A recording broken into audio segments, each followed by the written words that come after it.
I tried Fingertip Grip for 30 days and made some interesting findings. There were 4 things that had a huge impact in my in-game experience, and I also found about 5 mice that were the best for me in terms of aiming with Fingertip Grip. And of course, one thing to discuss is also how my aim was compared to how it has been with Claw Grip.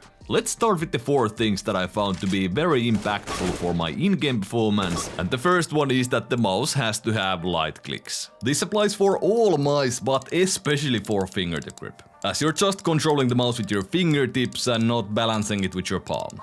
Luckily these days there are plenty good Fingertip Grip mice available that have light clicks. The second thing is that whatever the material or surface is that I am gripping, it absolutely has to be grippy. Whether it's a grippy coating, like for example the Superlight is fairly grippy for me and it's good for me in claw, but for Fingertip Grip I still need to use these grip tapes. The Pulsar Super Grips are the best ones that I've tried, and they are way more grippy than anything else that I've tested. Moving on to the third important aspect for me, and that is that the mousepad needs to have low static friction. Even the LethalGamingGear Saturn Pro felt a little bit sluggish to me with Fingertip Grip, and basically the best feeling mousepads that I tried were the Artisan Hayato version 2 and the Lamzo Energon. Basically anything that provides very little static friction, is smooth, and provides still a little bit of that dynamic friction or stopping power. Shoutouts also to the Skypad 3.0 and the Pulsar Super Glide glass pads, but I still prefer cloth surfaces that provide a similar experience. The fourth and last interesting thing that I found out is that the weight and the size of the mouse were not actually that important for me with Fingertip Grip.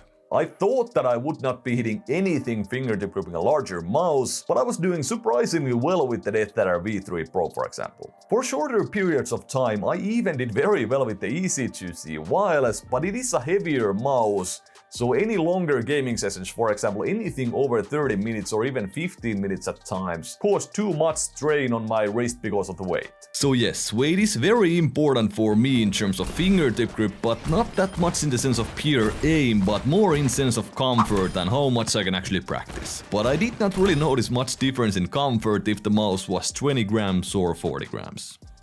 Let's continue with the 5 mice that I enjoyed most with fingertip grip. On my desk I have here quite a few mice, a little bit more than 5.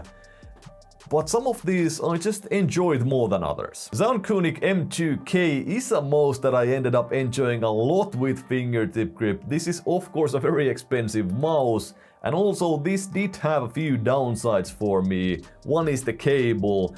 I feel like the cable is something that I absolutely do not want with a fingertip grip mouse, so that is the main reason why I ended up not using this as one of my top 3 most used mice for these 30 days on fingertip grip.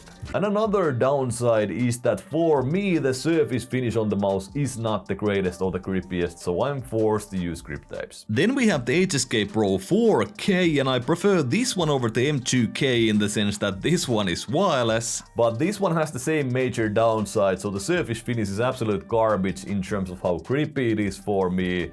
So this ended up being just as unusable for me as the M2K, maybe even more, without grip tape that is. And the second downside is that these clicks should be a little bit lighter for a fingertip grip mouse, in my opinion.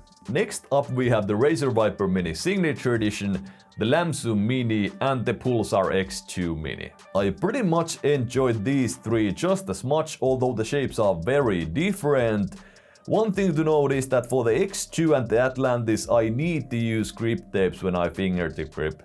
And it's not mandatory with Razer Viper Mini Signature Edition, although these are nice for this one as well. The X2 with grip tapes would be my favorite of the 3, but it has the heaviest clicks of the 3, so it's pretty much a draw between them. Then we get to the 2 mice that I actually used the most within this experiment. The second most used mouse and one that I performed very well with was surprisingly the G Pro X Superlight. It's basically the heaviest option out of all the ones that I enjoyed using. The clicks are light, which is a huge positive for me. The sensor is positioned so that my thumb and my pinky are pretty much aligned when I grip the mouse with fingertip grip. And because it's quite a bit wider than all the other mice on the list, I actually felt more in control with this one and overall just much more comfortable. All in all, it was surprising for me that I enjoyed Superlight for fingertip grip.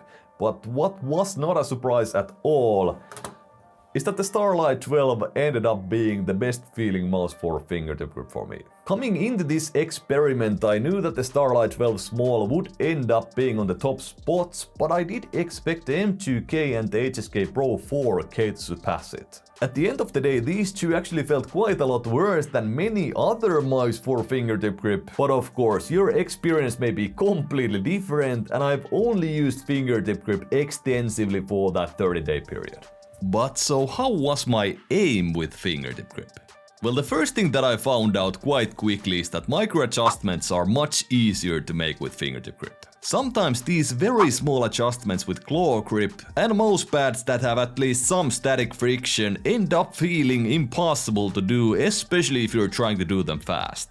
These situations are quite rare, and in my opinion they can only have a big impact in games like CSGO and Valorant. In Overwatch 2 I also enjoyed the precision and control I would have with those micro adjustments, but then again I did feel less precise with faster flicks where I would have to move the mouse for longer distances. I also lacked control when I was tracking targets, especially when I started using fingertip grip, but I did get better over time, but I got nowhere near to the levels that I have with claw grip.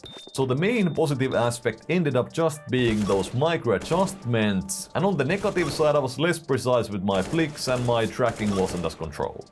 A fairly major disclaimer has to be the fact that I actually planned to use fingertip grip for at least 2 months. But I started to get some slight pains on my fingers and my finger joints after about 2 weeks, and it got worse over time, so I had to pull the plug and just have that 30-day period. I think the pain was mostly caused because I could not really relax my fingers and I had to use quite a bit of force to grip a mouse to get some control. The smaller the mouse, the worse the pain, and that's one reason why the M2K is not put higher on my list. I just do not quite know how well I would have played the mouse or how much I would have liked the shape, but otherwise the mouse is pretty much perfect if you forget the cable and the coding for me. Performance, clicks and overall feel are insanely good and premium.